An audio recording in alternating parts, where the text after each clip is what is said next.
c'est l'instant débat sur CRTV Sports and Entertainment. Les préparatifs de la Coupe d'Afrique des Nations de football 2021 en question. Si les stades de Douala, Yaoundé, Fandena et Limbe ont déjà rendu leur copie. La copie n'est pas encore conforme aux recommandations de la CAF. À Garoua, à Bafoussam et à Yaoundé, au Limbe, des inspecteurs de la CAF sont au Cameroun depuis ce vendredi pour un contrôle qui va durer une semaine. Question aujourd'hui, que vont-ils voir sur le terrain? Réponse sur nos plateaux avec nos experts. Autre interrogation, c'est en handball. La 24e Coupe d'Afrique des Nations se prépare. Il y a des réglages à opérer encore sur le plan de l'organisation et aussi la préparation de l'équipe nationale féminine qui va représenter le Cameroun à cette compétition. Elle attend encore des sparring partners, des matchs amicaux d'envergure. Question, est-ce que cela augure d'une bonne compétition? Réponse également sur ce plateau avec nos invités. Ils sont deux pour l'instant. D'abord à ma droite, Emmanuel Bankolo, bonsoir. Bonsoir à vous, Évariste. Bonsoir au panel. Bonsoir surtout à ceux qui ont pris de leur temps encore ce soir. Merci à vous aussi d'être venu. Sando, l'homme Titi à ma gauche, bonsoir. Bonsoir Évariste. Merci. Voilà les gens qui vont vous accompagner tout au long de cette émission. Et puis en langue anglaise, on sera rejoint dans un court instant par Laurence Kédé. Avant cela, d'abord, une petite respiration avec ce rappel des autorités sanitaires. COVID-19 is a reality and it kills. Let us accept the new changes in our lifestyle. Do not be part of the propagation. Let us respect the measures put in place by the government to protect ourselves as well as those around us. Violation of these directives is punishable.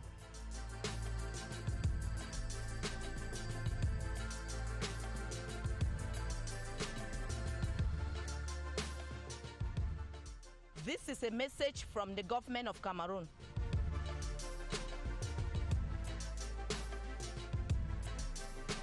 Avant les deux thèmes de débat, ce soir, d'abord la pause actualité. Vous en avez coutume, sans doute. Trois sujets aujourd'hui qui sont réputés parmi les majeurs dans l'actualité. La pause actu, c'est juste après ceci.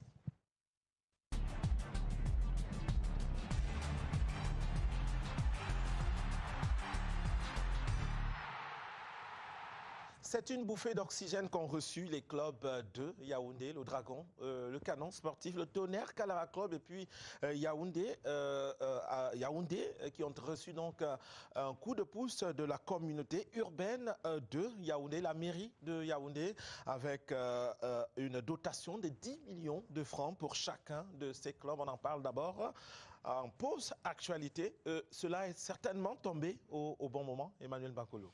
Oui, il faut dire que c'est tombé au bon moment, même s'il y en a qui ont un peu accusé le fait de ce que tous les clubs n'ont pas eu le même montant, mais il fallait déjà le faire.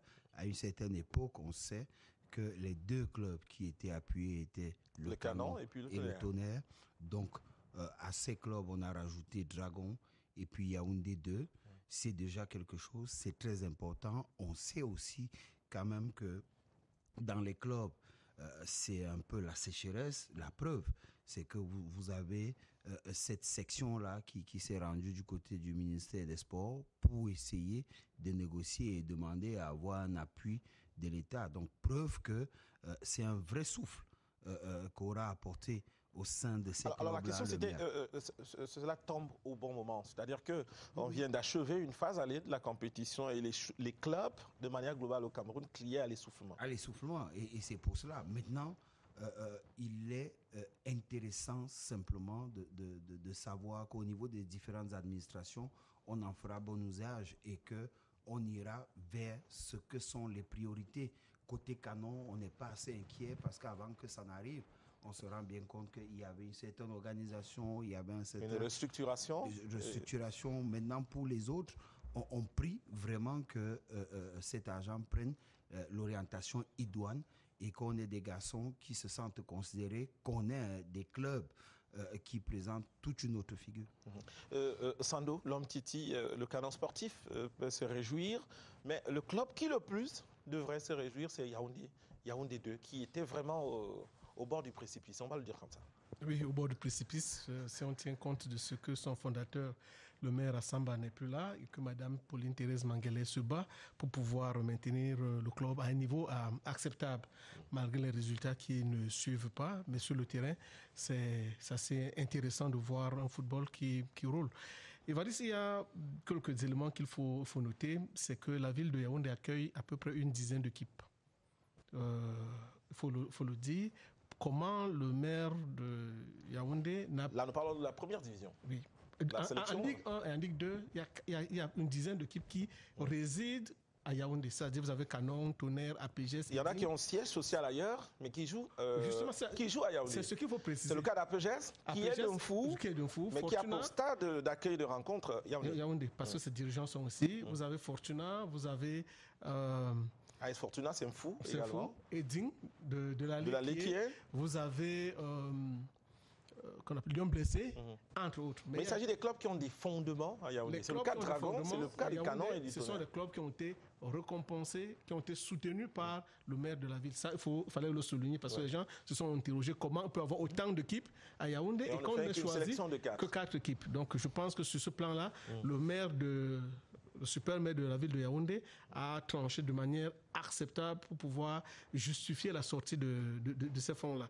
Bon, maintenant, pour ce qui est des autres équipes, il faut dire qu'il serait intéressant qu'une vanne s'ouvre quelque part afin qu'elle puisse aussi respirer. Lorsqu'on regarde, il n'y a pas de recettes. Quelles sont les recettes des clubs dans le business, dans l'économie moderne du sport? C'est la billetterie, c'est le sponsoring, ce sont les partenariats. Au jour d'aujourd'hui, au niveau de la billetterie, les gens ne vont plus assez dans les stades. Au niveau de sponsoring, notre football fait plus de bruit au niveau de la justice, de telle manière qu'aucun véritable sponsor, sauf si vous êtes Canon de Yaoundé, ne peut venir coller son image ou Colombe de Dia. Aucun sponsor ne peut venir coller son image à notre football parce que ce n'est pas très gai. Donc ça veut dire que les mairies des autres villes devraient accompagner les équipes, c'est-à-dire dans la ligue qui est les élites du Dja et Lobo. Votre message est passé. Votre message est passé. On l'a dit tantôt, ce coup de pouce, ça tombe au bon moment parce que les clubs ne bénéficient pas de leur pourcentage dans les recettes de stade, étant donné que les matchs se jouent à huis clos. C'est un coup dur pour les clubs camerounais. Mais pour ces 4 qui ont reçu quand même cet appui de la mairie de Yaoundé, quel usage on peut en faire? Déjà, il y a les primes d'entraînement. Il y a la liquidation des salaires qui n'ont pas été payés pendant un temps. Donc, je pense que 10 millions, sauf si on est Canon de Yaoundé, pour les autres équipes, c'est presque vite consommé parce que les joueurs se sont entraînés pendant longtemps. Vous avez d'autres clubs qui ne sont peut-être pas là, ou il y a même 2 clubs qui sont là, qu'on ne va pas citer, où les joueurs sont presque en grève parce qu'ils ne bénéficient pas de leur prime d'entraînement, qu'ils ont des arriérés de salaire. Ah oui, tout à fait, on entend des voix qui s'élèvent ces jours-ci. Emmanuel, quels sont les types de factures que l'on peut évacuer avec ce coup? Il faut faire pour certaines des équipes un rappel sur les primes de match, un rappel sur les primes d'entraînement et négocier avec les joueurs par rapport au salaire. C'est-à-dire que s'il y en a à qui on doit 4-5 mois, peut-être voir comment on peut leur avancer 2-3 mois et les conscientiser aussi sur le fait que le club doit pouvoir vivre. Et le club vit parce qu'eux, ils sont là. Et ces garçons-là, je ne les vois pas en train de réclamer la totalité. C'est un problème, il faut savoir discuter avec eux. Et il faut savoir mettre les intérêts du club en avant. Mais si vous avez cet argent-là et que le garçon constate que subitement vous avez 2 véhicules qui sont revenus du garage et que chez vous, la vie a changé brutalement, après, il va soupçonner et ça va faire souffrir le club. Il faut orienter ces fonds dans la vie du club. Et la vie du club, c'est ceux qui travaillent au sein du club au quotidien, ce sont les joueurs et surtout ceux qui sont souvent les oubliés de la première heure, les staffs. Parce que des fois, dès qu'on a de l'argent, on pense à soi-même, on pense un peu aux joueurs, on oublie les encadreurs. Et ça, c'est très important. Je reste avec vous pour embrayer sur le deuxième sujet d'actualité. Il s'agit du football, mais cette fois au féminin. C'est un arrêt que nous faisons sur le représentant camerounais en Ligue des Champions, la toute première organisée donc pour les clubs féminins. Ce représentant a été désigné. Il s'agit de Louvre, Minprof. Le choix, on peut le questionner ou alors ça va? Bon, Premier élément, commençons par les mécanismes utilisés par la FECAFOOT, c'est-à-dire que pour la sélection de discussion avec les clubs, selon ce que dit la FECAFOOT, discussion avec les clubs, accord sur le fait que il faut aller chercher un club qui puisse représenter au mieux.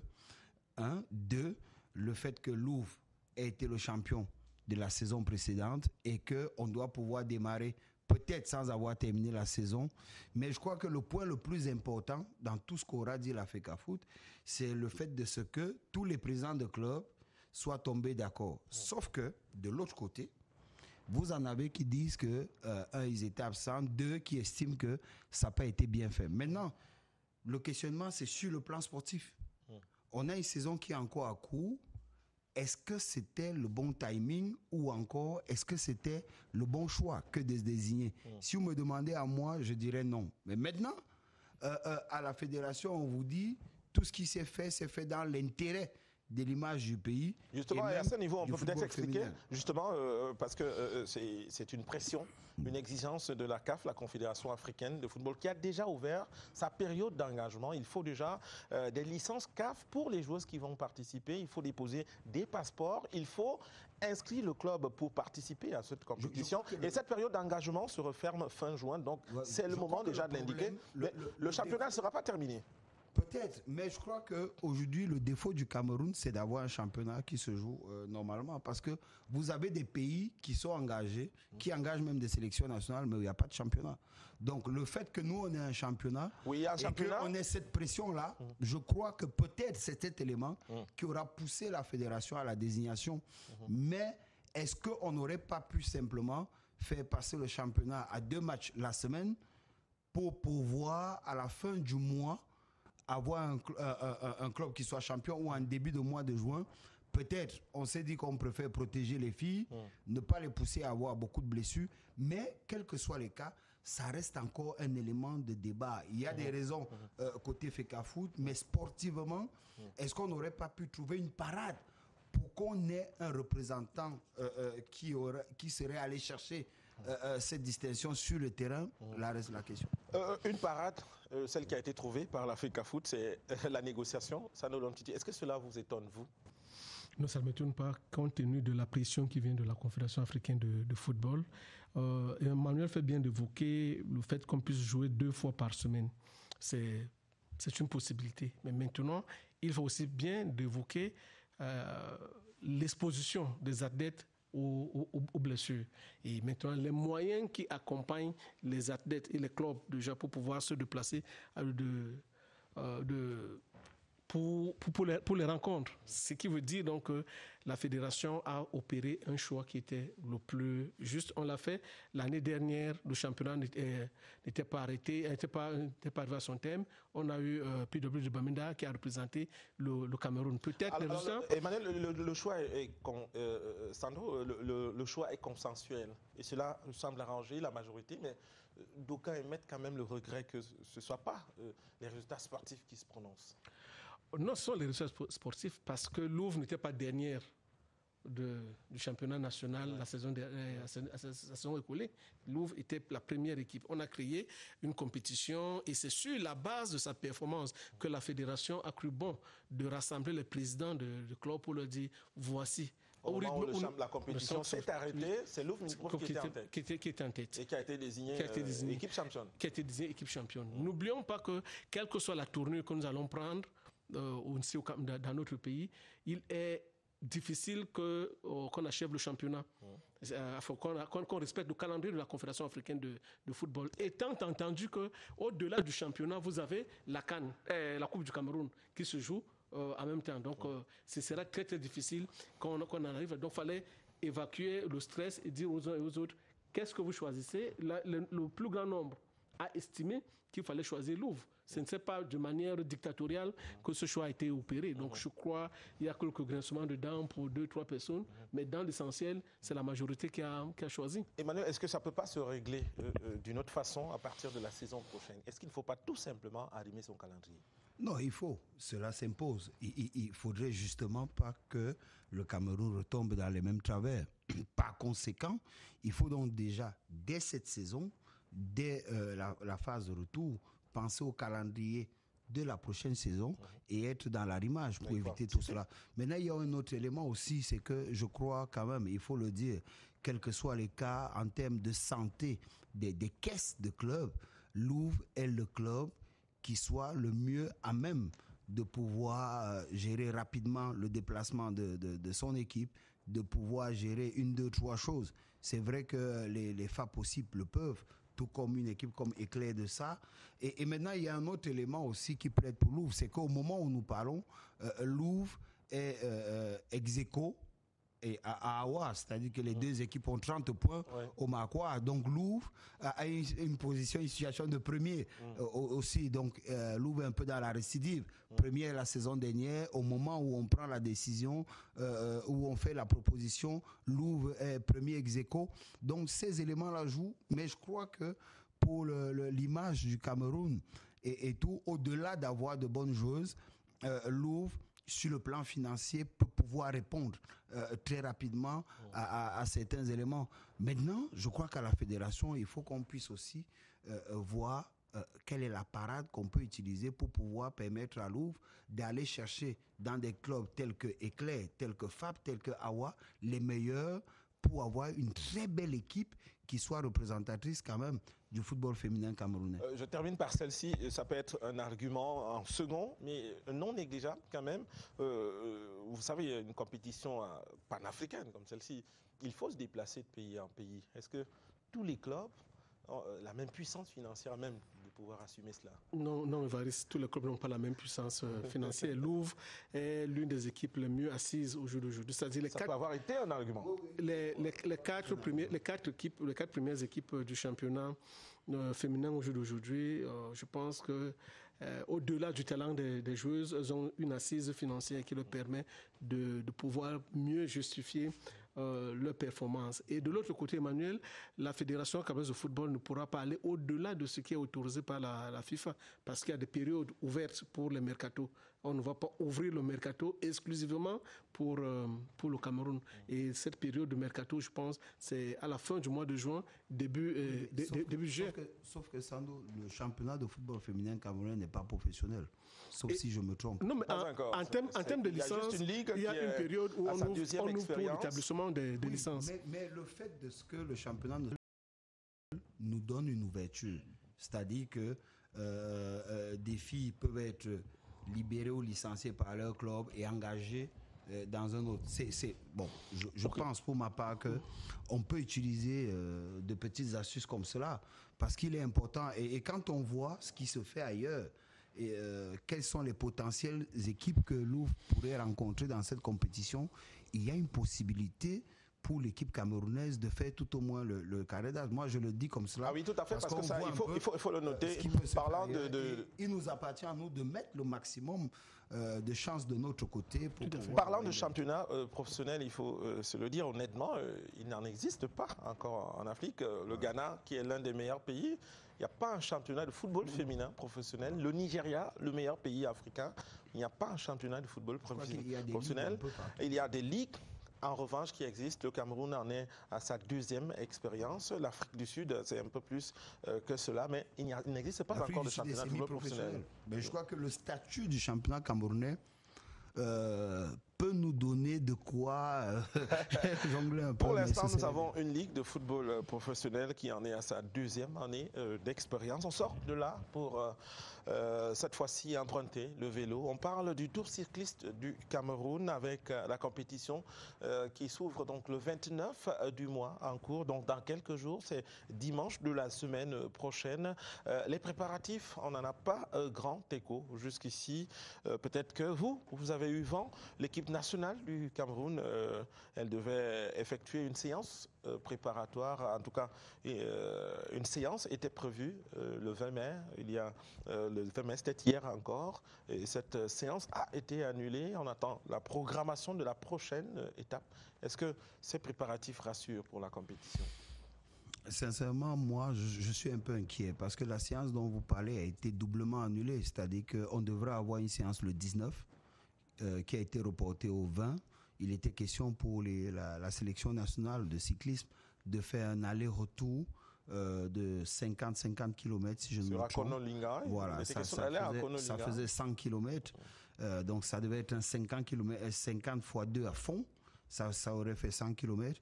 Mais par contre, vous avez l'équipe de la SNH qui, elle, est allée se préparer du côté de Tchang, à l'Ouest Cameroun, qui a eu une belle préparation. Et ça revient mettre sur la table faut affronter cet élément de deux équipes au niveau de notre sélection. Vous avez donc vu que, quel que soit les cas, le Cameroun va présenter deux équipes avec une qui soit très bien préparée et celle qui est estampillée Cameroun qui sera le moins préparée possible. Et c'est ça le problème qu'on a. Oui. Vous aurez les garçons de la SNH bien, les Camerounais, ceux de l'équipe nationale moins bien. Et c'est un problème. C'est entendu. Sando, l'homme Titi, la préparation à 2 vitesses pour les deux équipes. Est-ce que cela est peut-être le ventre mou de l'équipe nationale? Oui, il y a quelque chose qu'il faut noter, c'est que l'autre équipe, c'est l'équipe nationale et ils reviennent donc à la fédération de travailler en synergie avec le ministère des Sports et de l'Éducation physique parce que c'est le ministère qui a la responsabilité des sélections nationales. À partir du stage interne? Oui, à partir du stage interne. Donc, je pense que, je ne sais pas si cela a été fait. Maintenant, vous avez commencé par le niveau de préparation. Il y a des étapes qui ont été sautées du fait des malheurs, c'est-à-dire le Cameroun devait prendre part autour du Bénin. Malheureusement, cela ne s'est pas passé du fait de ce qu'on connaît, c'est-à-dire accident de la route et le reste a suivi. Bon, maintenant, il y a eu d'autres compétitions internes. Ce week-end, le week-end dernier, il y avait une compétition qui engageait une société de la place, le Grand Prix d'une société de la place. Et donc, je pense que c'est par à coup qu'on a réalisé un certain nombre de choses. Ils étaient en Tuy il y a 3 semaines à peu près. Bon, donc je me dis, la fédération 1 ne pouvait pas véritablement s'engager sur un type de préparation, étant entendu qu'il n'y a que 10 jours à peu près qu'on a connu le nom du commissaire UCI. C'est-à-dire c'est l'UCI qui vous donne de là. Parce que la compétition, si vous prenez la saison dernière, la même compétition a été renvoyée 3 fois du fait de la pandémie. Donc la fédération est restée certainement attentive aux directives données par l'Union cycliste internationale et se lancer véritablement. Maintenant, là où je vous rejoins, c'est que des compétitions qui ont été faites, il ne nous était pas interdit de suivre l'itinéraire, c'est-à-dire de prendre des itinéraires où les athlètes camerounais devaient être en difficulté dans la phase préparatoire pour pouvoir mieux s'exprimer pendant la phase de la compétition. La falaise de Sancho à Tchang. Tout à fait. Donc malheureusement, il n'y a pas eu de compétition de ce côté-là. Est-ce que la fédération n'a pas eu un sponsor susceptible de les accompagner? Sur quoi s'est-elle basée pour choisir des zones, des zones de forêt, des zones où c'est le plat, mais en réalité, on n'a rien à attendre de très grand pour cette compétition sur plusieurs raisons. Bon, vous savez, on a parlé du décès de M. Ntep, qui est aujourd'hui remplacé par l'ancien entraîneur national qui est lui-même DTN, Joseph Evouna, qui ce vendredi, il a fait des séances d'entraînement avec des athlètes pour pouvoir les mettre véritablement en jambe pour ceux de l'équipe nationale. Emmanuel Bakolo, est-ce que la disparition que l'on regrette sur ce plateau, la disparition de l'entraîneur national Dieudonné Ntep peut avoir un impact sur la performance de la sélection du Cameroun? Oui, l'impact est clair. Déjà d'abord, vous avez vu que le fait de sa disparition est venu créer un imbroglio total dans la préparation qui elle-même n'était déjà pas assez maîtrisée. Donc on a dû revoir parce qu'il fallait quand même s'arrêter un moment. Et le fait de s'arrêter un moment a cassé la rampe dans laquelle ils étaient. Déjà, le Cameroun n'a pas pu aller prendre part au Tour du Bénin. Ça, c'est déjà un grand coup dans la préparation. Et aujourd'hui, on a senti une fédération où les uns et les autres étaient un peu déboussolés. Et là, on peut les comprendre parce que quand vous parlez d'un TEP, vous ne parlez plus simplement du volleyball, du cyclisme camerounais, vous parlez du cyclisme africain quand on parle d'un TEP. Donc, à partir de ce moment-là, ce n'était plus aisé. Il appartient justement à ceux de la fédération d'aller trouver les mots et le fonctionnement idoine pour pouvoir amener les uns et les autres. Pourquoi ne pas penser dire aux athlètes et même aux différents entraîneurs que cette compétition-là, il faut la faire et il faut la gagner pour l'honneur de Ntep et du Cameroun. Je crois que c'est un élément aussi qu'il faut pouvoir utiliser. Et ce serait quelque chose de... Je termine par cette question qui est étonnante et qui pourrait se poser chaque fois qu'il y a eu un tour cycliste international du Cameroun, chaque fois qu'il y a eu le Grand Prix international, Chantal Biya. Comment la sélection camerounaise ou les deux équipes camerounaises ont la possibilité de s'acclimater sur les différents parcours, sur les différents circuits, mais se faire battre par des équipes étrangères qui viennent et découvrent le circuit? Oui, parce que dans la préparation, les différentes équipes camerounaises elles-mêmes découvrent le circuit. Combien de fois vous avez appris qu'il y ait une équipe du Cameroun qui ait fait une ou deux fois la boucle des différentes étapes? Jamais. Et maintenant, le Cameroun s'en va dans une compétition avec deux équipes qui elles-mêmes d'abord sont concurrentes. Parce que chacune veut pouvoir démontrer que c'est elle qui peut porter haut. Mais la concurrence, elle est saine. Elle est source d'émulation? Je crois. Bon, pour certains, on pense qu'elle est saine, mais sur le terrain, on voit. On a vu des fois des crocs en jambes entre Camerounais. Pourtant, ailleurs, vous vous rendez bien compte que dès qu'il y a un enfant du pays qui est en pole position, qu'est-ce qu'on fait? On met en place une stratégie. Or, vous avez vu que des fois, on a des Camerounais qui se discutent le maillot à pois. On a des Camerounais, des fois, qui se discutent dans les 3 premières étapes, le maillot jaune. Or, on ne devrait pas. On devrait pouvoir s'asseoir le soir et se dire, si on a un Camerounais qui est déjà qui est à 2 secondes Emmanuel, nous aurons du le maillot temps jaune, il faut pouvoir se mettre et le protéger.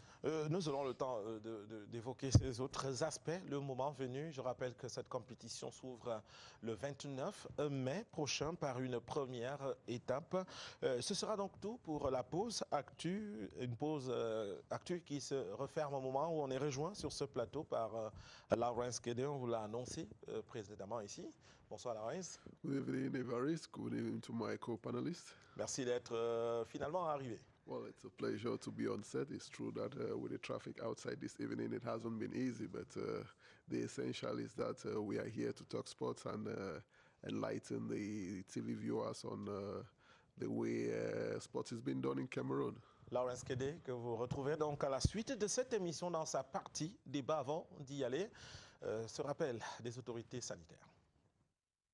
COVID-19 is a reality and it kills. Face mask protects us and those around. The systematic wearing is obligatory when leaving the house to cover the nose and the mouth.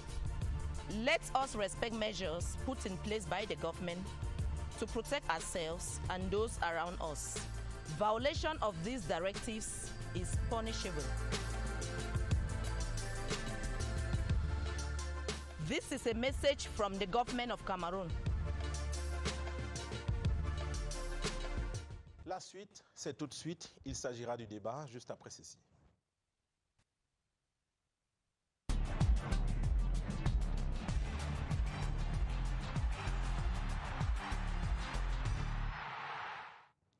Ils sont de la CAF, ils sont de la FIFA également, les inspecteurs au Cameroun depuis ce vendredi pour contrôler l'évolution des travaux préparatoires à cette Coupe d'Afrique des Nations de football 2021 que le Cameroun va prochainement abriter. Ils sont à pied d'œuvre pour leur première journée. C'était juste les arrivées et l'acclimatation.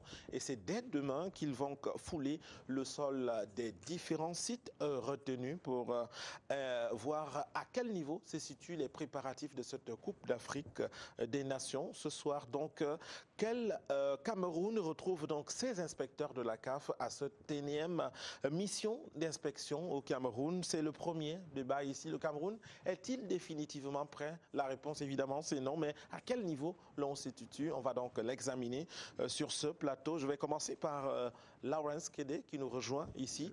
Il est le tout premier. Ce sera vous qui allez réagir, mais ce sera juste après avoir fait un petit détour sur le terrain où nous a précédé Roger Ziemafion. Voici donc le point dans ce reportage. Les inspecteurs CAF arrivés ce jour en terre camerounaise séjournent dans un pays prêt à accueillir la prochaine Coupe d'Afrique des Nations de football. Les infrastructures sportives de qualité exceptionnelle en disent plus. 5 stades, chacun accompagné de 2 stades d'entraînement à temps de l'événement. La seule ville de Douala offre 2 stades. Celui de Bepanda avec une capacité de 40 000 places et le complexe multisport ultra moderne de Japuma entièrement couvert avec une capacité de 50 000 places. À Yaoundé, la capitale du Cameroun et siège des institutions, 2 beaux stades s'imposent de par leur architecture. D'abord, le stade Amadou Ahidjo, capacité 40 000 places assises, situé à 5 minutes de la clinique de la cathédrale, la clinique Fouda, de l'hôpital central et de l'hôpital de la Caisse. Ensuite, le stade d'Olembe, couvert, capacité 60 000 places. C'est un complexe sportif avec salle de cinéma, restaurant et boutique. Bref, un espace de vie doté d'un héliport et situé à 5 minutes de l'hôpital gynéco-obstétrique de Yaoundé et de l'hôpital général de Yaoundé. À Garoua, dans le nord Cameroun, le stade omnisport Rumdadja a une capacité de 30 000 places. Ici, se jouent les matchs de la Champions League africaine. À Limbé, dans la région du sud-ouest, le Limbé Stadium accueille 20 000 spectateurs confortablement assis. Et dans la région de l'ouest à Bafoussam, le quartier Kwekong présente son stade omnisport doté d'une capacité de 20 000 places assises. Ce stade est situé à moins de 20 km d'au moins 5 hôpitaux, dont l'hôpital régional de l'Ouest, armé d'un plateau technique rassurant, prêt à recevoir les cas les plus compliqués survenus lors de la compétition. Et ce n'est pas tout. Toutes les villes abritant les compétitions de la CAN ont de grands hôpitaux. À Douala, l'hôpital à Quintigny et l'hôpital gynéco-obstétrique de Douala sont opérationnels. Idem pour Garoua, qui a son hôpital général et également son hôpital gynéco-obstétrique. Côté infrastructure hôtelière, le Cameroun propose un large éventail de choix aux visiteurs, dans un confort et une sécurité exigés par les personnes les plus délicates. À Yaoundé, il n'est pas possible de tous les énumérer dans leurs différentes classifications en nombre d'étoiles. Situation similaire à Douala, capitale économique du Cameroun, porte d'entrée et de sortie. Ville qui regorge plusieurs centaines d'hôtels hautement étoilés. Garoua, Bafoussam et Limbé ne sont pas en reste. En somme, tout a été fait pour assurer à tous un séjour de rêve et inoubliable en terre camerounaise pendant la prochaine CAN de football. Le réseau routier a été revu et corrigé. À présent, certaines voies de communication sont en chantier, mais dans la phase des travaux de finition. La Cameroun Telecommunication Camtel dispose du plus haut débit de sa fibre optique. Question de faciliter le travail à toute la presse qui se donne rendez-vous au Cameroun pour la Coupe d'Afrique des Nations de football. Cette compétition est attendue de pied ferme par une Cameroun Radio Télévision CRTV au mieux de sa forme, en possession de tous les moyens techniques de pointe pour fournir un signal en temps réel et assurer les retransmissions de toutes les rencontres dans les règles de l'art par un personnel hautement qualifié. C'est donc un Cameroun pratiquement prêt pour la CAN que visitent les inspecteurs CAF depuis ce jour. Un pays maîtrisé et sécurisé par nos forces de défense et de sécurité. Merci Roger Ziemafion, c'est une certitude, c'est ce que verront sur le terrain les inspecteurs de la CAF, mais il y a d'autres réalités qu'ils découvriront également. Laurence Kédé, on a fait la promesse, c'est un autre téléspectateur. Quand on a vu ceci, on dit c'est ce qui est, mais il y a aussi ce qui est qu'on n'a pas vu. Yes, that's, for example, the Olembe Stadium, which is really a nightmare for Cameroon. I don't know in the world whether we have a stadium that we have spent so much money on that stadium, and since, I think, 2010 till today, 11 years after, the stadium is not yet completed. It's true that we got reassuring echoes that the pitch of play, it's already perfect, but it's a complex. It's not just a stadium. And when we invite people to come to tout à fait, Cameroon, parce que le volet stade, à reprendre un peu le constructeur, les matchs de football peuvent déjà se tenir. Il y a le foot, il y a les gradins, il y a les vestiaires et toutes les autres commodités pouvant permettre la tenue d'un match de football. Mais il y a d'autres réglages à opérer, pas seulement sur l'aspect complexe, mais sur l'aspect stade de football. Yeah, because these days, for a stadium to be functional, to host a competition like the African Cup of Nations, you need a certain level of technology. You know, in a stadium, these days we are using the VAR. It requires a certain level of technology. We use the internet connection and satellite and all those things. I mean, if the stadium, you can play practical football, but if all those technical aspects are not met, that means the stadium is not fit and the stadium is not ready. And we are really surprised that since 2019, where they said the stadium was almost ready with prefabricated materials, we are in 2021 and we are still being given hopes that by September or October, the stadium will be ready. Je vois le sourire en coin de Sando Lomtiti. J'en viens à vous tout à l'heure. Transition par Emmanuel Bankolo. Êtes-vous d'avis que c'est ce que les inspecteurs, les contrôleurs de la CAF verront sur le terrain? Oui, c'est ce qu'ils verront sur le terrain, mais ils verront aussi des endroits où il y a des promesses fermes. Et je crois que de ce qu'ils verront, parce qu'eux sont des techniciens, ils comprendront bien que dans les 2 voire les 3 prochains mois, le Cameroun, si on veut prendre par exemple le cas d'Olembe, sera prêt par rapport à la nouvelle circoncision un peu qui aurait été faite pour le stade Olembe, parce que de commun accord entre le gouvernement camerounais via le ministère des Sports et la CAF, il a été revu un peu le cahier de charges, si on peut le dire ainsi. Aujourd'hui, on demande au Cameroun, par rapport à son hôtel, l'hôtel interne, d'être prêt par rapport à tout ce qu'il y a comme commodité en parlant des voies d'accès. Ça, de ce côté, je crois que c'est prêt. On parlait d'Internet. Du côté de Camtel, on est en train de faire tout ce qu'il faut. L'eau, l'électricité, les panneaux, les panneaux publicitaires, les écrans géants. Je crois que de ce côté-là aussi, on est en train de terminer. Donc, le plus gros par rapport à ce nouveau cahier de charges, ce sont justement ces comment vous appelez, ces écailles de pangolin. Ces pots de pangolin. Oui, c'est le revêtement extérieur. Le revêtement extérieur. Et on se rend compte que de ce côté-là, ça progresse énormément. Et je crois que c'est aussi dû au fait que le ministre des Sports ait décidé de jouer le gendarme. C'est-à-dire que officiellement, il y va une fois par semaine, mais officieusement, il y est minimum 2 fois par jour.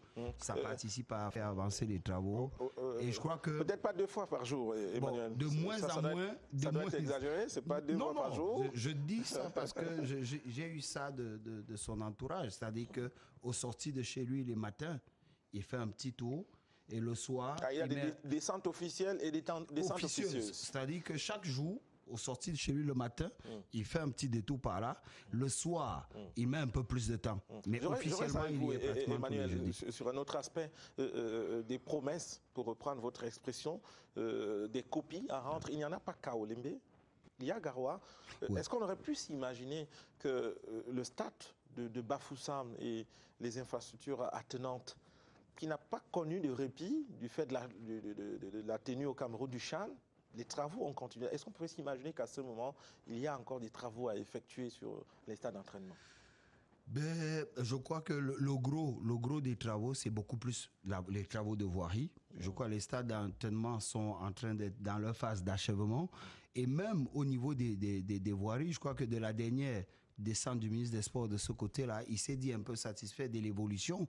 Parce que le son principal, hein, oui, donc le son qu'on avait stade principal, l'aéroport, oui, là on est d'accord. Donc les stades d'entraînement, je crois qu'ils sont en train de tendre vers les éléments de finition et on a eu quand même un son positif venant du gouverneur de la région qui avait fait une descente et qui avait fait savoir que ce qui était un peu comme le caillou dans la chaussure, c'est-à-dire que cette voie d'accès là au stade et qu'il y a des travaux qui avançaient et en bien. Il est même possible qu'en septembre, par rapport à Kwekong, que dans l'offre camerounaise prononcée par la CAF, il est possible que le Cameroun passe de 5 à 6 stades avec Kwekong qui puissent être réhabilités ou bien qui puissent être intégrés de ce côté. Maintenant, il appartient au Cameroun simplement de travailler de jour comme de nuit, comme ce qui est en train de se faire à l'instant, pour pouvoir arriver à ce Lomtiti, je retrouve votre sourire en coin, je l'ai aperçu tout à l'heure.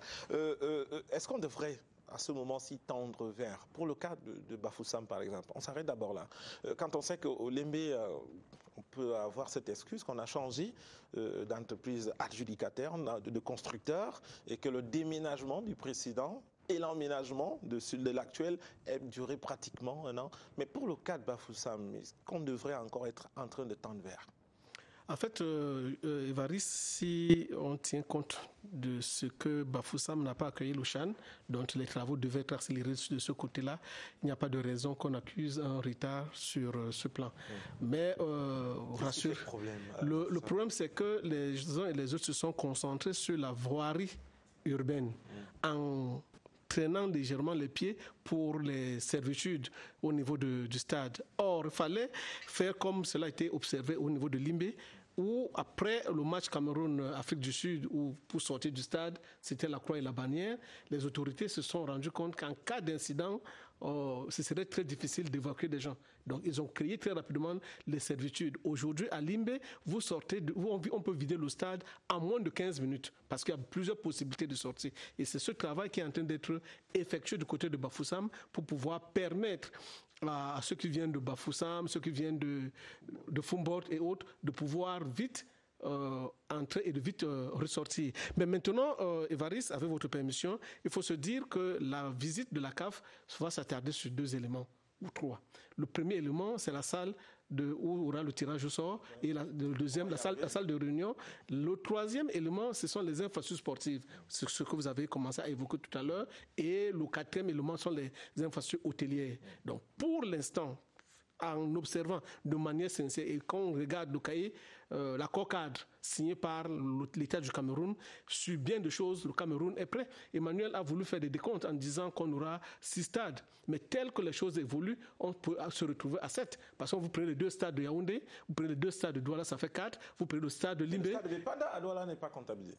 Justement, c'est ce que je dis, que si on compte, on comptabilise. Voilà, pour la CAN, ce sera un seul site, le site de Japoma. Non, je veux dire, Évariste, que la dernière fois, le stade de Bepanda est comptabilisé dans la visite des gens de la CAF, cette fois-ci.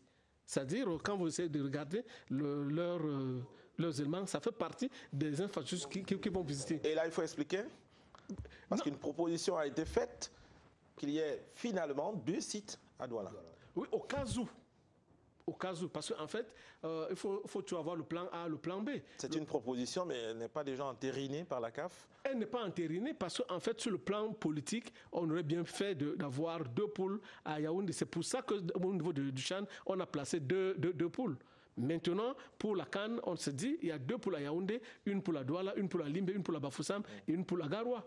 Bon, maintenant, au cas où on n'est pas satisfait du travail, malheureusement, je pense que les gens seront satisfaits. Si ce n'est que le stade, l'aire de jeu, et les vestiaires et autres au niveau de Limbé, ça peut bien se jouer, il n'y a pas de souci. Ce ne sera pas la livraison du complexe, mais ce sera la livraison du stade de compétition et de ces terrains d'entraînement. Donc je pense qu'il y a ces éléments-là. Pour sortir, Évariste, vous avez observé que les responsables de la CAF qui sont arrivés aujourd'hui au Cameroun vont voyager Yaoundé, Garoua, avion, rentrer Garoua, Yaoundé, avion, partir pour Bafoussam, avion, partir de Bafoussam pour Douala, avion. Maintenant, voir, parce que il y a des accidentés de la CAN qui peuvent être ceux qui prennent la route. Donc de Douala pour Yaoundé, ils vont partir de Douala pour Limbé, ils vont partir par route pour toucher encore d'autres, c'est cette réalité-là. Donc ça veut dire que la CAN est véritablement lancée, étant entendu qu'on va essayer de voir la navigation aérienne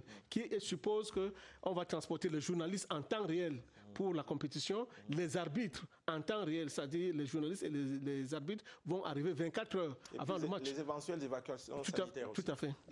Lawrence? Trying to add to that point because in certain countries you don't transport the journalists and the staff and everybody accredited for the competition by road, and we know how the Yaoundé Bafoussam road is quite dangerous. So if the CAF officials are doing it by air, it also means that it also portrays that later on during the competition, Cameroon will have to, the local organizing committee will have to arrange for air flights from Bafoussam to Douala Yaoundé, because what people fail to understand is that the referees, for example, the referees do not reside in the various cities. I mean, even if a match is being played in Garoua, the referees are going to leave either from Douala or Yaoundé to Garoua, and after the game, they will have to take a flight back to their hotels. So that's why we should not just focus just on the roads, but equally on the airports and how the flight schedules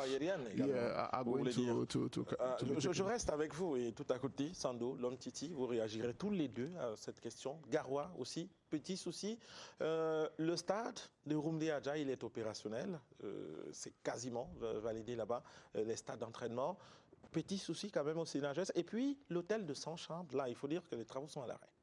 Really, I mean, that is really the big question mark, because I don't understand how we didn't have Chan in Garoua, meaning that we had all the time to complete that 100 room hotel. I mean, at one point the Ministry of Tourism came into place for the completion of that hotel, and it was just like the business was removed from the company that was in charge, and the Ministry of Tourism came in and had to supervise all that. So we knew that normally by now things would have been okay, but we are surprised that it's just as if during Chan everything was at a halt and everything got stopped, and it's now that the CAF inspectors are coming that we are trying to see how to come back into the game. I mean, it's really a pitiful situation for a city like Garoua that doesn't have many big hotels, and Garoua is going to require the hotels, because when we are talking of AFCON, it's not just about the population of Garoua. People might come from Jamena to Garoua for the games, Marwa to Garoua. Where are they going to live? From Nigeria? Some from Nigeria. Imagine that Nigeria plays in Garoua. You have the whole Kano and all northern Nigeria crossing the border, which is very easy for them, and you really need a good standard hotel to welcome all those people. So I think we have really made a big mistake to leave Garoua and focus on Yaoundé and Douala, which is now becoming a big problem. Sando, est-ce que le petit souci de Garoua peut être réglé au plus vite? Le souci sera réglé pour ce qui est des clubs et les partenaires de la CAF. Quels sont les indicateurs? C'est-à-dire que l'état d'avancement des travaux au jour d'aujourd'hui nous permet de croire qu'au mois de septembre, si le ministre continue effectivement à jouer les gendarmes comme tel qu'il le fait, parce qu'on voit que le travail évolue, depuis qu'il a commencé à faire des descentes régulières et permanentes sur le terrain. Au Limbe, comme le disait Emmanuel, des informations qui nous parviennent, c'est qu'il est prêt au quotidien de ce côté-là. Oui, parce qu'il a prescrit une remobilisation des effectifs. Bon, maintenant, je m'interroge de la même manière que vous et Laurence par rapport à Garoua. Pourquoi les uns et les autres ont croisé les bras un tout petit peu, attendant certainement la chicotte pour qu'on reprenne les travaux de ce côté-là. Parce qu'en fait, la ville de Garoua, n'accueillant pas le Chan, je pense que c'était l'opportunité pour les uns et les autres d'accélérer les travaux. Parce qu'il risque de se poser un problème politique. Au cas où la ville de Garoua est incapable d'accueillir les 4 équipes, les arbitres et les partenaires de la CAF, ça veut dire clairement qu'on va délocaliser, donc faire 2 pour la Douala, 2 pour la Yaoundé, 1 pour la Limbe, 1 pour la Bafoussam, parce que nous tenons à organiser notre CAN. Et priver une partie du pays de la compétition. Cette partie qui a été privée du CHAN sera forcément privée de la CAN. Et c'est donc un problème politique qui va se poser. Ceci invite donc les uns et les autres à doubler d'efforts pour pouvoir rattraper ce qui est à rattraper. Parce que, vous savez, c'est la CAN des Camerounais. Et je reprends ici le ministre des Sports et de l'Éducation physique qui disait, dans la répartition même des membres au niveau des commissions, la commission mobilisation et volontariat, où on devait recruter les volontaires, il a exigé que toutes les parties du Cameroun soient intégrées. C'est-à-dire, quand on vous prend, on regarde à Yaoundé, on sait que voici la sociologie de la ville, de la région du centre. Mais maintenant, il faudra intégrer, qu'il faudrait forcément qu'on retrouve les compatriotes de l'extrême nord, de l'Adamawa, de l'Est, ainsi de suite, dans chaque poule. Donc je pense que la CAN appartient aux Camerounais et il faudrait que toutes les régions qui ont été retenues bénéficient du jeu, c'est-à-dire de l'effectivité de la compétition sur le site. Auquel cas, on aura de la peine à le justifier auprès de ses compatriotes.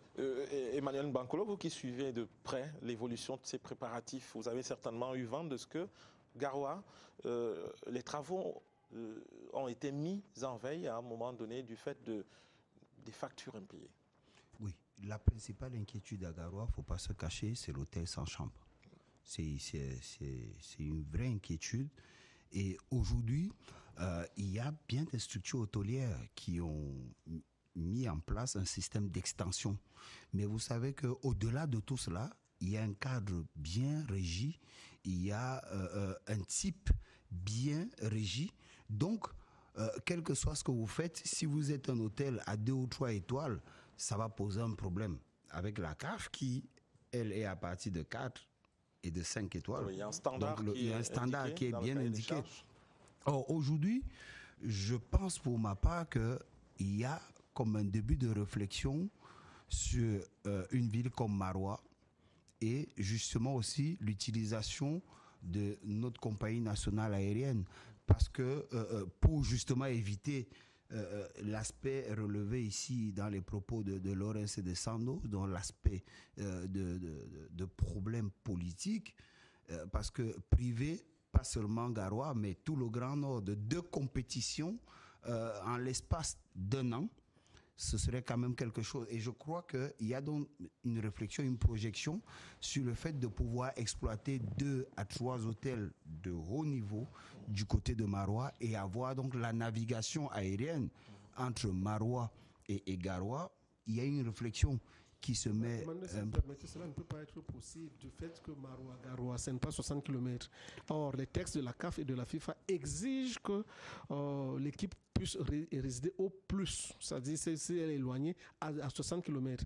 À partir de ce moment-là, il n'est pas imaginable qu'on puisse rester ni à Garoua, ni à Maroua, ni à Ngaoundéré et venir jouer à Garoua. Si vous vous souvenez, Emmanuel, lors de la CAN du Gabon, par exemple... En ce moment, je ne parle pas des équipes. Pourquoi je dis ça? Parce que vous savez que la CAF a mis un point en place. C'est-à-dire que par rapport à la recrudescence de la pandémie, si ce n'est pas réglé d'ici à là, il y a comme une exigence de la CAF à ce qu'on n'ait pas 2 joueurs par chambre, mais 1. Or, à partir de ce moment, quand on voit aussi que dans les mêmes exigences futures de la CAF, au-delà du test Covid, on peut être dans l'exigence du vaccin, on se dit quand même que tous ces éléments constituent pratiquement une bulle sanitaire et qu'à partir de ce moment, si vous avez 2 garçons vaccinés, pourquoi ne pas les avoir dans la même chambre? Mais si la CAF insiste, ce qu'il faudra faire pour un peu téter Sando, c'est pas de déplacer les équipes, mais peut-être les administratifs de la CAF pour essayer d'avoir un peu plus d'espace justement par rapport aux équipes.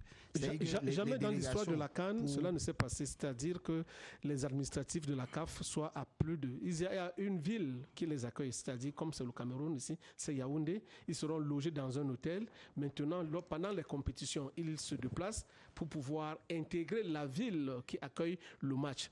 Et donc, il n'est pas imaginable que la CAF puisse avoir ses seconds quartiers à Maroua ou à Ngaoundéré pour des matchs qui se jouent à Garoua. Ça, c'est exclu. Donc, ça veut dire que les Camerounais doivent se mettre véritablement au travail pour pouvoir offrir quelque chose au plus tard en septembre, parce que c'est là que la CAF va certainement arrêter la dernière liste et qui sera communiquée aux pays qualifiés et aux pays après tirage au sort. Mais Sando, je vais poser une question. Et si pour la poule de Garoua, on pensait loger les arbitres, parce que je crois que tout aussi c'est un problème de négociation. Non, les arbitres sont à Yaoundé, ils voyagent par avion et il y a un hôtel à Garoua où ils sont logés pour le match, ça dit 24 heures avant le match. Après, ils réintègrent l'hôtel, c'est la navigation et là ils repartent. Ce n'est pas possible. C'est que il est important pour le Cameroun d'être dans l'anticipation, un peu comme ce qu'on a fait avec le CHAN,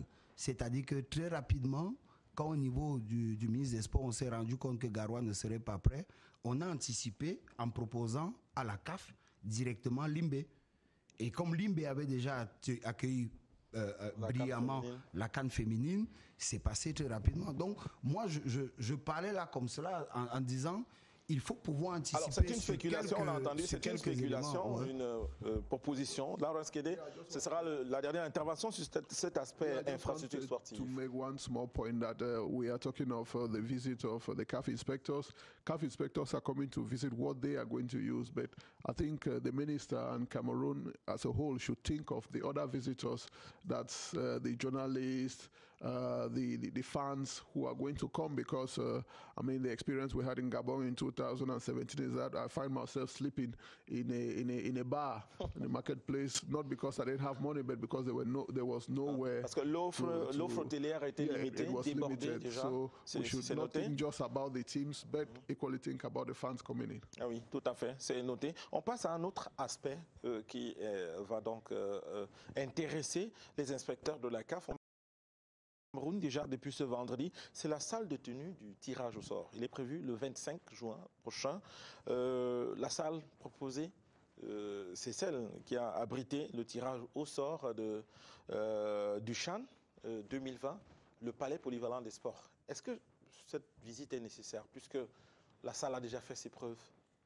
En fait, lorsque vous organisez un événement, vous êtes toujours soumis à une pression jusqu'à ce que l'événement se passe.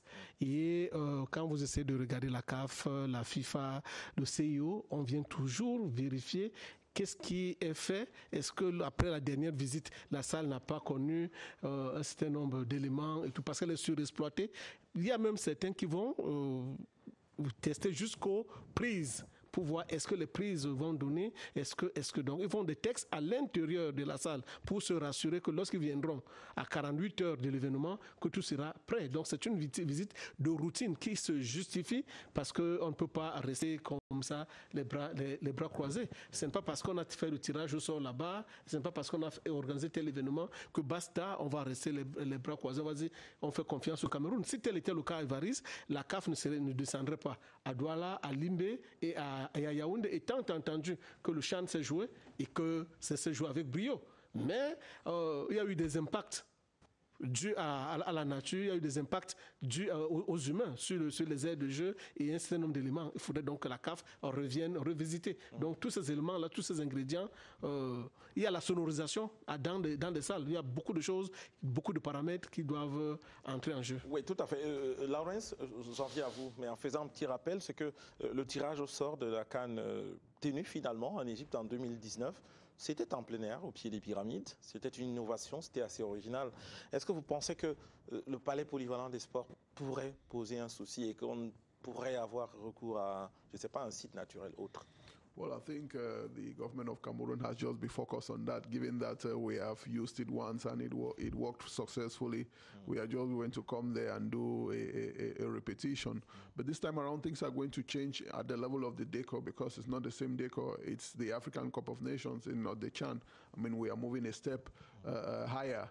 It means even at the level of the choreographies of the dancing, the CAF has to come and see all that in details. Who is going to dance? What are they going to sing? At what time?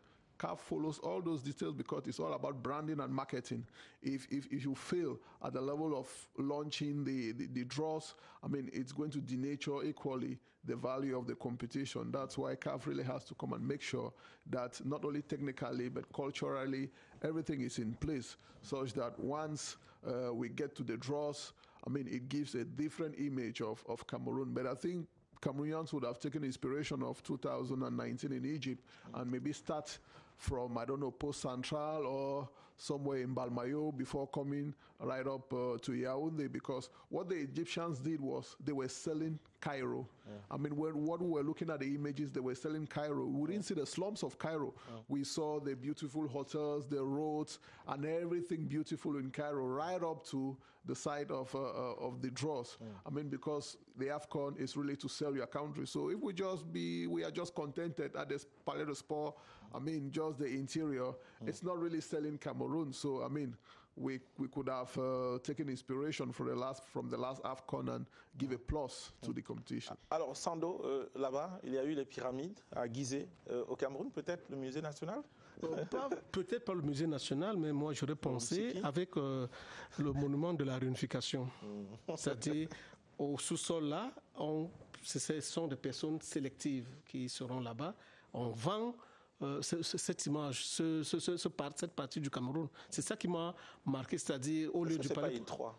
C'est étroit, mais c'est aussi suffisant. C'est-à-dire, ce ne sera pas le défilé national où toutes les régions sont là. Non, on vient avec les équipes qui seront là, les représentants de la CAF. Ce qui fait le plein des salles, c'est comme dans les visites des ministres. C'est-à-dire, quand le ministre descend, tous les chefs de service, les chefs de bureau descendent, même ceux qui n'ont pas qualité, n'ont pas compétence pour cette descente-là, viennent sur le terrain. Mais si on se limite au nombre de personnes réelles et que vous pensez vendre votre pays, vendre quelque chose, transmettre quelque chose, Évariste, nous venons de célébrer la fête de la réunification. Vous pensez que ce ne serait pas un bon symbole. Cela aurait été un bon symbole pour nous de continuer. Il y a beaucoup de personnes qui passent de ce côté-là sans savoir à quoi ça renvoie ce monument-là. Nous ne l'avons jamais vendu véritablement. Et les autres vendent les pyramides parce que ça fait partie de leur culture. Et quand nous partons, nous voyons pour l'Égypte, nous allons vers les pyramides. Que ce nous vendons on ne vend presque rien de notre pays. Alors, Emmanuel, qu'est-ce qu'on aurait pu vendre au-delà du palais polyvalent des sports d'ailleurs? Quel autre site naturel historique aurait pu être vendu à l'occasion du tirage au sort? Non, il faut dire que le palais polyvalent peut être le point de chute. Mais dans l'imaginaire... Point de chute, mais on a l'impression que c'est acquis déjà. Oui, dans l'imaginaire, on a un minimum de 10 sites à vendre. Et je crois qu'on peut faire un montage qui soit tel qu'on ait démarré dans une ou deux villes 2-3 jours avant et qu'on soit donc dans la continuité avec Yaoundé dès, je ne sais pas, 18h30 ou 19h et après qu'on soit au Palais des Sports. Et tout cela avec le trophée et qu'on le dépose au Palais des Sports. Donc, on peut faire une simulation qui parte des berges de Limbé, qui passe par Douala, ou alors on peut décider d'être parti en avion par Garoua, parti de Garoua pour Douala, Bafoussam et après Yaoundé. Donc on peut vendre les 4 sites principaux qui accueillent la compétition, plus tout ce qu'il y a dans ces sites-là comme éléments historiques et touristiques et venir avoir ce point de chute au niveau du Palais des Sports. Donc on peut avoir aussi à l'entrée du Palais des Sports, l'entrée principale, c'est monsieur de la CAF, le ministre des Sports, et pourquoi pas le Premier ministre, qui accueille donc celui qui aura été choisi, plus le capitaine ou encore un représentant de l'Algérie qui rentre là-dedans et soit accompagné à aller déposer le trophée à l'endroit où il faut et que la cérémonie commence. Donc, il est question aujourd'hui pour nous, simplement, d'imaginer tout cela et de le mettre en musique. Et je crois que là, le Cameroun aura fait quelque chose d'exceptionnel. Parce que ces images-là, associées à celles de Yaoundé le jour de l'événement, je peux vous dire que ce serait quelque chose d'exceptionnel. Et ces images, on peut les tourner toutes en soirée. Vous avez bien vu que ça a pris 4 à 5 jours, le montage des images du côté de l'Égypte. Et quand on a associé les images au jour de la cérémonie, chacun était sûr de l'endroit où il était que c'est un tournage qui s'est bouclé le même soir et chacun était sûr que toutes ces images associées, c'était du direct. Mais les Égyptiens ont vendu l'Égypte. Ce qui fait que lors de la CAN en Égypte, il y avait tellement de couacs. Mais ce qui revenait dans l'esprit des uns et des autres, c'était justement cette cérémonie-là. Et elle s'est tenue au pied des pyramides et le message était passé. Merci Emmanuel. Dernier tour de table sur cette première partie du débat, ce premier débat. Qu'est-ce que les inspecteurs de la CAF pourraient voir et qui pourrait compromettre l'organisation au niveau du Cameroun? Je commence par vous. Maintenant, ça dépend essentiellement de leur cahier de charge et de l'intention. Est-ce que, rendu au jour d'aujourd'hui... Est-ce qu'il y a matière à inquiétude au vu des préparatifs? Sincèrement, non. Je crois que ce qui, à la limite, peut inquiéter les Camerounais, c'est le fait simplement pour le Cameroun même d'avoir toutes les entités qui soient terminées, d'avoir toutes les structures au point. Mais je ne pense pas que pour la CAF aujourd'hui, il y ait matière à penser qu'on puisse encore délocaliser la compétition ou autre chose. Les inspecteurs de la CAF, avant d'arriver, ils ont déjà eux-mêmes le niveau. Parce qu'il faut dire que ce qui va se faire officiellement, mais officieusement, il y a un travail de fond qui est mené entre le gouvernement du Cameroun, la Fédération camerounaise de football et la CAF. Donc, quand ils arrivent, ils savent exactement à quel niveau ils sont obligés d'être dans cette routine-là. Et après, techniquement, ils apportent des précisions sur certains points. Si on veut prendre techniquement sur le point, par exemple, de la cérémonie, quand ils y vont aujourd'hui, c'est pour dire quoi? Pour voir déjà, si le Cameroun, vous aviez pensé à un podium à gauche, ceux de la CAF, ils peuvent vous dire non, par rapport à l'entrée et autres, le podium serait peut-être mieux à droite, parce que ça, on l'a fait peut-être à Addis Abeba, on l'a fait à Lagos, on l'a fait au Caire. Donc, ils peuvent apporter quelques éléments sur le plan technique. Même parlant de sonorisation, il y a des spécialistes de la sonorisation qui sont là et qui peuvent vous apporter des éléments, parce qu'ils passent aussi un œil sur le matériel que vous avez, parlant de sonorisation. Donc, quand on va rentrer dans les visites des stades, il y a des éléments techniques qu'ils apportent et c'est ça qui vous permet de vous améliorer un peu. Donc, je ne pense pas qu'il puisse avoir inquiétude par rapport à la compétition ou à l'organisation de la compétition. Mais maintenant, et je crois que le Camerounais lambda, quand il parle, c'est pas méchant. Le Camerounais aussi essaye, par ses mots, de pousser les uns et les autres à ce que, avant cette compétition, quand on va parler de ces infrastructures-là, qu'on parle du Cameroun en bien et qu'on sente un Cameroun debout et prêt à accueillir la compétition. Laurence Kidé, qu'est-ce qui pourrait inquiéter les inspecteurs ou les Camerounais sur le terrain? Well, I think maybe something that comes to my mind is maybe the security at a level of security, not just security of the athletes, but equally security for those coming into the competition, like journalists, tourists.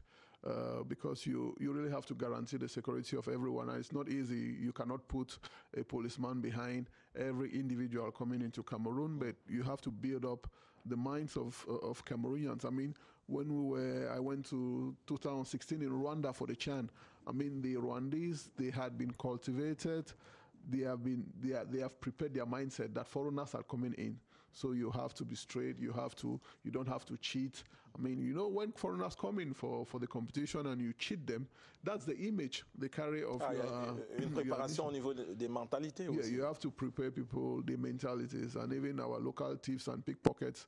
If they see a stranger, let them forget about a stranger. Do the pickpocketing for Cameroonians. So globally, maybe security can be an issue. We saw the last time during CHAN where some men will sit in their rooms and write things on Facebook and say that, okay, there are going to be problems in the Southwest, blah, blah, blah, blah, blah. But finally, we realized that there was nothing. So, I mean, these are aspects that have been taken care of. And I know things of security, you don't put them on the public sphere. So, but the level of the Cameroonians equally, it's really the mentality, what we say. You know, when you go on social media, you see people saying things against their own country and you cannot believe. In other countries, they will keep away their internal problems and smile at all the strangers. They know that, okay, when the competition will be over and the strangers will go, we will sit back and talk about our problems.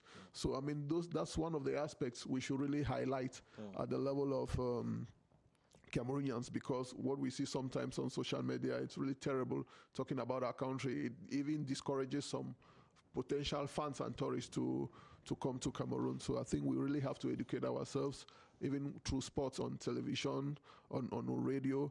If you go to Ndokoti, for example, with all the motorbikes, I mean, even the motorbike riders in Douala have to be educated, their language, the way they treat people, how they carry people. And these are some of the key aspects that we tend to forget, but which later on portrays an image of the country. Sando Lomtiti, c'est la dernière intervention sur cette partie de l'émission. Quelques zones d'ombre qui pourraient inquiéter dans les préparatifs? Oui, il y a une zone d'ombre, c'est-à-dire l'hébergement au niveau de Garoua. En l'état actuel. Encore Garoua? Oui, encore Garoua et toujours Garoua. Si on ne met pas le pied sur l'accélérateur, si on ne met pas la pression sur des gens, on risque de se retrouver dans un contexte où il n'y aura pas suffisamment d'espace. Parce que ce qui peut le plus, peut le moins. On a traîné pendant des années et rien ne nous est arrivé. Ce n'est pas la pression de quelques mois, ce n'est pas une pression assidue qui va nous bousculer. Il faudrait donc maintenant que les uns et les autres prennent conscience de ce que la non-livraison des espaces habitables pour les athlètes, les cadres de la CAF, les arbitres, les journalistes et autres. Ce sera créer un incident pour la sécurité et la paix dans ce pays. Parce que la CAF ne va pas prendre un espace de 100 ou 200 chambres seulement. Il faudra prendre un peu plus d'espace habitable et confortable. Auquel cas, on va annuler l'étape de Garoua pour revenir 2 à Douala, 2 à Yaoundé et une pour la Garoua à Bafoussam et à Limbe. Et vous imaginez avec tout ce que cela peut comporter, avec les investissements qui ont été faits par des privés de ce côté-là, comme dans l'ensemble sur l'ensemble du territoire national, afin de gagner quelque chose de la CAN. Donc il faudrait que les gens mettent le pied sur l'accélérateur pour sortir. La sécurité, c'est une affaire de tous et de chacun. Il faudrait que chaque Camerounais se dise que s'il y a un incident, ça peut impacter sur sa vie, ça peut impacter sur la vie de ses proches. Donc, dès qu'on voit un élément qui est un élément suspect, immédiatement, puisque nous ne sommes pas des responsables de la sécurité, immédiatement, il faut informer ceux qui sont formés afin de le circonscrire et d'éviter également un certain nombre de choses. Évariste, vous avez suivi ce qui s'était passé en France avec les bombes et tout.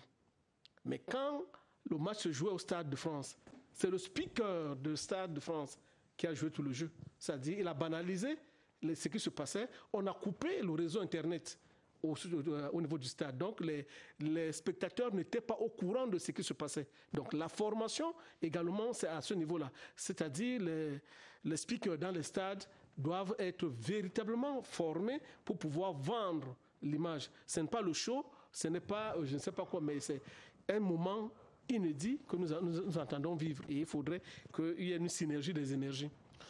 C'est entendu, toutes ces propositions, et c'est cela qui met un terme donc au premier débat de cette émission. Le deuxième, la question au centre des débats, c'est la préparation des Lions, rassure-t-elle. Là, on parle de la 24e édition de la Coupe d'Afrique de handball que le Cameroun va abriter. Ce sera du 8 au 18 juin prochain, à 17 jours donc. Est-ce que la préparation de l'équipe nationale rassure? Allons d'abord voir sur le terrain ce qui se passe. L'équipe a un programme précis de préparation et puis l'équipe se prépare aussi à livrer quelques rencontres amicales histoire de relever le niveau de cette sélection qui va défendre les couleurs du Cameroun. Le niveau de préparation de la sélection camerounaise de handball au féminin, c'est un reportage de David Kionama. C'est la troisième et avant-dernière phase de préparation de la sélection nationale de handball dames.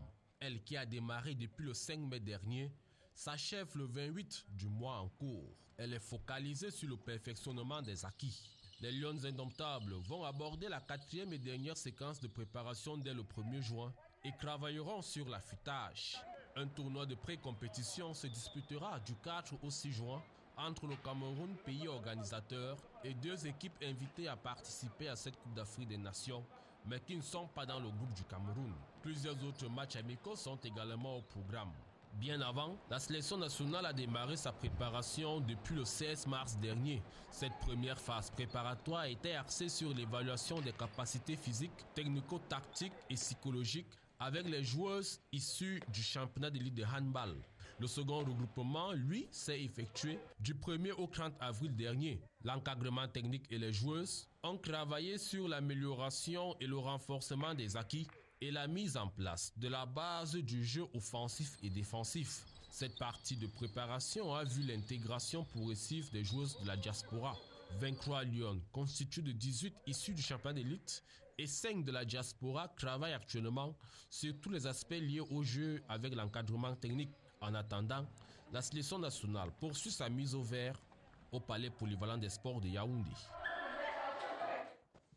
Et cela se voit avec ces dames en vert. Merci Dimitri. Au nommant Laetitia Petronil, elle a rejoint l'équipe, ainsi que Jasmine Yochom. Je relève ici qu'elle fait partie de l'équipe des forces armées. Poste de pivot, elle a rejoint l'équipe, c'était le 19 seulement, il fallait attendre l'autorisation de l'armée camerounaise pour qu'elle puisse participer à cette compétition civile. Ce sont l'une des 2 dernières nouvelles de cette équipe, mais vous avez vu la préparation à ce niveau, si l'on s'en tient à ce que dit le reporter, ça paraît rassurant, Emmanuel. Oui, ça paraît rassurant. Et puis, on va retenir quand même cette image de fin là, des jeunes filles qui sont toutes en joie, qui sont contentes de vivre ensemble et qui évacuent très rapidement un peu la douleur de ces préparations-là. Mais il faut dire que pour le grand public, ce qui est un peu inquiétant dans la préparation de la sélection, c'est sur le plan un peu de la communication. Jusqu'ici, il est difficile d'avoir les éléments de préparation. Et si l'on restait d'abord sur l'aspect sportif, on en viendra à la communication. Je suis dans la sélection, là, dans le sport, parce que ça participe de tout cela. Mais il faut dire aussi que sportivement, on ne peut pas se plaindre. C'est-à-dire que jusqu'ici, quels que soient les cas, les trois aspects évoqués, les trois regroupements évoqués depuis le début sont respectés malgré tout. Et on sent un entraîneur qui est prêt à aller jusqu'au bout. Lui ne s'occupe pas de ce qu'il y a comme couac ou comme élément sur le plan administratif. Il reste focalisé sur le plan sportif. Et c'est ça qui est intéressant. Et c'est en cela que moi, j'estime que quels que soient les cas, pour moi, c'est un très grand entraîneur. Parce que jamais il n'est sorti de son couloir. Il s'est battu à avoir ce qu'il faut pour qu'il progresse, lui, sur le plan sportif. Et là, on se rend même compte un peu de ce que, quand vous avez regardé un peu dans son troisième regroupement, il y a une grosse progression de quelques filles, des joueuses locales. Il y a une très grosse progression. Et il faut dire aussi les choses comme elles sont. On ne peut pas imaginer le Cameroun en dehors du dernier carré d'as. Maintenant, il faudra pour le Cameroun aller chercher le Grand Goulet. Oui, le carré d'as dans lequel le Cameroun avait terminé lors de la dernière édition, c'était au Congo. Le Cameroun s'était classé 4e. Lawrence Kenney, on l'a vu sur cet aspect sportif. Préparation, oui. 3 regroupements, oui, également. C'est validé. Mais les matchs amicaux, le dernier en date, c'était contre Youk, Yaoundé University Club, section masculine. Et les messieurs ont damé les dames, elles ont été battues. Et précédemment, tous les matchs amicaux, c'était contre les équipes locales. Est-ce qu'il ne faut pas trouver des sparring partners au niveau national?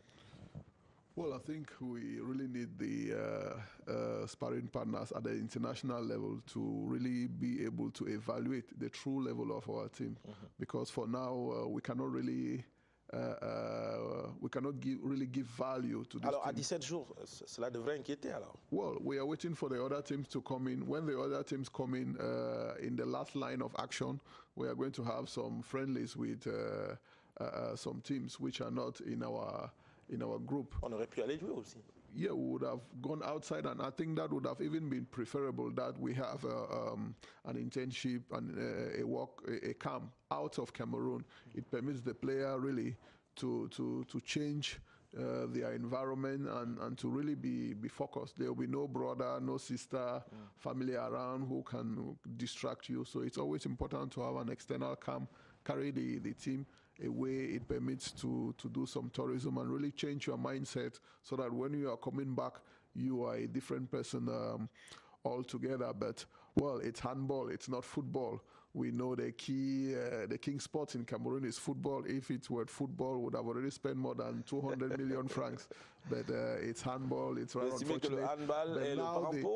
Yeah, the girls have to really prove that they have the worth, the value, and if they come right up to winning the competition, it's going to really change the mindset of Cameroonians, and we are going to have many more people follow in that line of action. You saw the effects of hosting the African Women Cup of Nations. Today, many girls are playing football because le nombre de licenciés a décuplé. Whereas if you look at the handball championship, the women championship handball in Cameroon, I mean, it's just a few games and you turn around and everything is over. So we really have to put an accent on this competition so that after that we are going to explode. But for the players, we really need good sparring partners would have played against the best. But, well, we say technically the Brazilian coaches have come in, though their English sometimes at the beginning they were not understandable. On en parlera tout à l'heure. Okay. À côté de vous, Sando Lomtiti, on reste sur les sparring partners. Pour vous, je voudrais que vous mettiez sur la balance l'impact des matchs amicaux contre des équipes locales et contre les sélections internationales. Évariste, il fallait d'abord constituer une sélection nationale avant d'aller à la conquête de la compétition. Elle est déjà en stage. Oui, elle est en stage, mais quand vous essayez de regarder, les joueuses ne faisaient qu'intégrer le groupe. Il fallait donner une âme à ce groupe-là avant d'aller chercher. Parce qu'en fait, si vous prenez des joueuses, vous les mettez en rivalité face aux autres équipes nationales et qu'elles succombent 2-3 fois, le moral est entamé.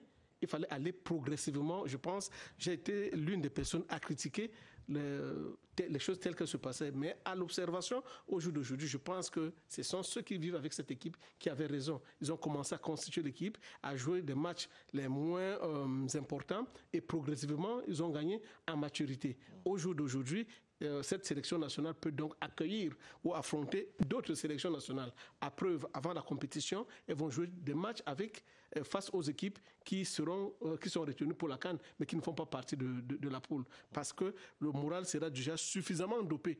Parce que, ne l'oublions pas, si vous loupez le départ... Alors, ce que vous dites, c'est qu'il a été nécessaire, ce travail préalable, celui de sélection. Tout à fait. Ce travail a été très, très important pour pouvoir rassurer les unes et les autres. Maintenant qu'on a donc quasiment un effectif connu, c'est maintenant qu'il faut s'ouvrir vers les autres. Justement, s'ouvrir et pas s'ouvrir pour s'ouvrir. C'est-à-dire, il faut regarder quelles sont les équipes qui sont en face. Et ces équipes-là, il y a certaines qui sont dans notre pool. Il y a certaines qui sont supposées d'être des adversaires à l'étape suivante. Donc, c'est pour dire que les entraîneurs, les techniciens ont abattu un travail qui est appréciable au jour d'aujourd'hui. Oui. D'accord. Dernier aspect, et Emmanuel nous avait précédé un peu, dernier aspect, c'est la communication tout autour. Elle se fait peut-être en interne, parce qu'elle sait aussi, la communication, accompagner l'équipe, la galvaniser. Est-ce que vous n'avez pas l'impression qu'à 17 jours, on vend minimalement cette compétition? Exactement. Et vous savez, quel que soit le cas, quand vous êtes un athlète, dès que vous êtes en stage, même quand vous êtes membre du staff, le seul fait, dès que vous allumez votre transistor, vous entendez parler de la compétition, vous mettez une chaîne de télévision, la chaîne nationale, vous êtes sur CITV Sport, on parle de la compétition, il y a un représentant de la fédération sur le plateau, en radio, en télé, au niveau des chaînes internationales, vous entendez parler de la compétition, ça vous met une pression, mais une pression positive. Pourquoi? Ça vous garde focalisé dans la compétition et ça crée une certaine émulation à l'athlète. Parfois même, vous vous donnez des rendez-vous. Après le dernier entraînement du soir, vous vous dites, ah ben, il y a une émission télé à 21h et on a eu dit qu'on parlera encore de notre travail et autres. Et dans ces moments-là même, parce que à partir de ce moment, on va y aller rapidement. Oui, 30 secondes. Oui. À partir de ce moment, on invite des spécialistes de la discipline sur les plateaux. Même pour le staff, ça permet de corriger. Pourquoi? Parce que celui qui a observé, qui est un spécialiste du Han, qui a observé les séances d'entraînement, qui a observé un match amical, qui a observé un peu, il peut donner un élément que l'athlète ou l'entraîneur peut utiliser. Il peut déceler une faille. Il peut être au courant un peu du jeu de certaines sélections qui font partie de votre groupe et ça peut aider. Et c'est en cela que je pense qu'il est besoin aujourd'hui pour la communication de la Fédération camerounaise de handball d'essayer de monter un peu en régime. Combien de Camerounais aujourd'hui sont au courant? Et je crois que la CITV, comme d'habitude, fait tout ce qu'elle peut pour apporter, mais combien de Camerounais vous avez qui sont au courant de ce que il y a la compétition? Des questions et d'autres. Voici une, par exemple, pour Lawrence Kédé. Il s'agit quand même d'une compétition internationale, une Coupe d'Afrique, une compétition panafricaine. À 17 jours, avez-vous l'impression que c'est le Cameroun qui se prépare à organiser, ou alors c'est la FECAHAN qui organise son affaire? Well, I don't have that impression. Being a sportsman, being a sports journalist, I don't have that impression because if you go through the readings, and I bet you I follow all the radio programs from 6 o'clock to 7:30, all the radio programs in Yaoundé, and it's very difficult to hear people talk of handball. I mean, at one point, the federation, we already have the various commissions, marketing and communication. They should put the billboards outside. They should go to the airport in Nairobi and put a poster there. It should, even if you don't have money, you go on social media. It's very cheap on Facebook. You can do publicity. It is very important because hosting the handball Cup of Nations is not just for the pleasure of the eyes of the president of the federation. I mean, it should instill, it should inspire the youth to follow suit and get into this competition. Can you imagine that we are hosting the African Cup of Nations in handball and Cameroonians out there cannot pronounce the name of 2 players? That is one of the aspects which we tend to forget. In order to do marketing and communication, we really have to put the players to the limelight. How many of those players have been profiled? We don't see them on television. We just see their pictures anywhere. The names. We need those names in order to make them idols, in order to make them brand ambassadors of Cameroon. If not, they are just wearing green, yellow, and like any other person at the Mokolo market. Tout à fait. Sando, avec son sourire habituel, va prendre le relais. Je le vois bien. Avez-vous aussi le même soupçon qu'il y a du 2 poids, 2 mesures? Il y a une Coupe d'Afrique des Nations de foot. Et il y a une Coupe d'Afrique des Nations de handball. Oui, en fait, il y a 2 poids, 2 mesures. Au niveau des médias déjà, s'il faut saluer le travail abattu. Est-ce que c'est uniquement la responsabilité des médias? Il y a un comité d'organisation. Oui, il y a un comité d'organisation. Est-ce qu'il arrive à créer une mouvance nationale? Oui, mais Évariste, la Fédération camerounaise de handball n'interdit pas aux médias de profiter de l'événement qui nous est offert pour pouvoir se faire de l'argent. C'est-à-dire que si certains médias s'appropriaient l'événement et qu'ils commençaient à vendre, à saisir les annonceurs et tout, pour parler véritablement, je pense que beaucoup de choses se seraient passées. On l'a vu avec le football, on l'a vu avec d'autres disciplines. C'est-à-dire les médias se sont saisis de l'affaire. Le CRTV Sport Entertainment a reçu ici le directeur technique de Han. C'est à la CRTV que le tirage au sort a été fait. Beaucoup d'événements, beaucoup de reportages ont été réalisés. Sando, je suis d'avis pour votre approche. Mais je voudrais quand même insister sur une autre façon de voir cette affaire. Le produit, c'est la Coupe d'Afrique des Nations de handball. Celui qui vend le produit, c'est le comité d'organisation. Mais est-ce qu'il implique suffisamment tout le Cameroun? Le comité d'organisation n'a pas impliqué tout le Cameroun. C'est-à-dire, je ne le dédouanais pas déjà, mais je voulais dire que nous, des hommes de médias, on pouvait profiter véritablement. Donc, le comité d'organisation a commencé à faillir dès lors que la mise sur pied des commissions a traîné. C'est-à-dire, vous ne pouvez pas organiser une Coupe d'Afrique des Nations de Han et vous mettez des commissions 1 mois et demi avant le début. C'est 1 mois, il y a quelques jours. Il y a quelques jours. Donc, ça veut dire qu'il y a une faille là quelque part. Est-ce que la commission marketing a fait le travail qu'il fallait faire, ainsi de suite. Donc, il y a beaucoup d'éléments qui ont failli, qui ont été loupés par le comité d'organisation. Dommage qu'on en soit arrivé là. Bon, maintenant, il faudrait que les uns et les autres se mettent en tête que à tout événement que nous organisons, nous devons profiter pour vendre à la fois nos athlètes, la discipline elle-même et le pays. Pour sortir, avec votre permission... Ce sera en 10 secondes. En 10 secondes, je voudrais souhaiter un joyeux anniversaire à M. François Omambiyik, qui a soufflé sur sa bougie aujourd'hui. Et certainement, on va encore se retrouver demain parce qu'on était ensemble il y a quelques instants. Ah ben là, mais c'était pas du handball, ça. Non, ça c'est le sport. D'accord, le message est passé. Emmanuel Bakolo, le handball, est-ce que vous ne souhaiteriez pas voir aussi le ministre des Sports effectuer des descentes officielles et officieuses auprès du Kokan Handball?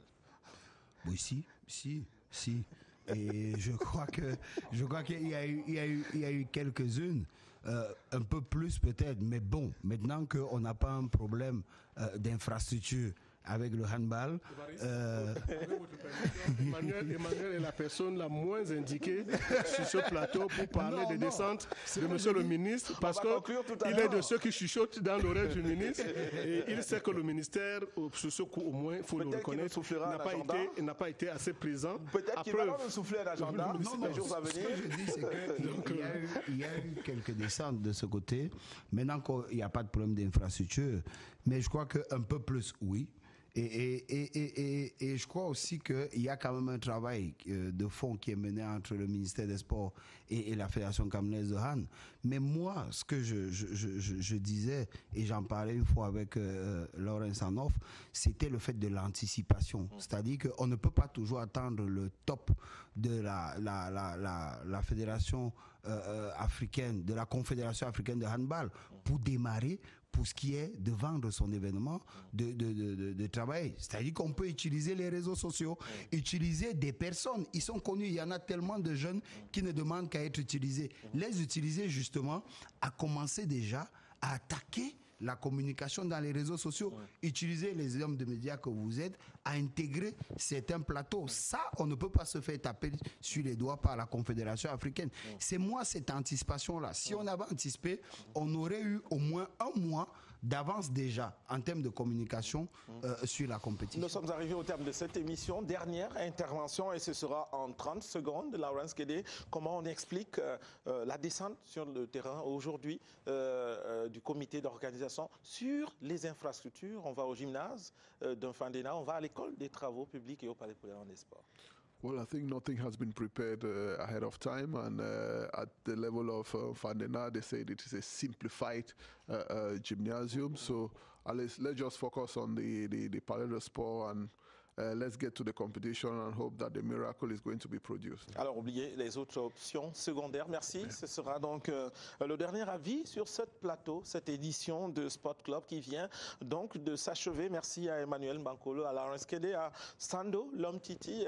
Joyeux anniversaire décidément à François Oumambique. Il nous a conduits vers cela. Merci à vous de nous avoir suivis pour cette édition. On prend un rendez-vous lundi prochain. Ce sera à la même heure. Au revoir.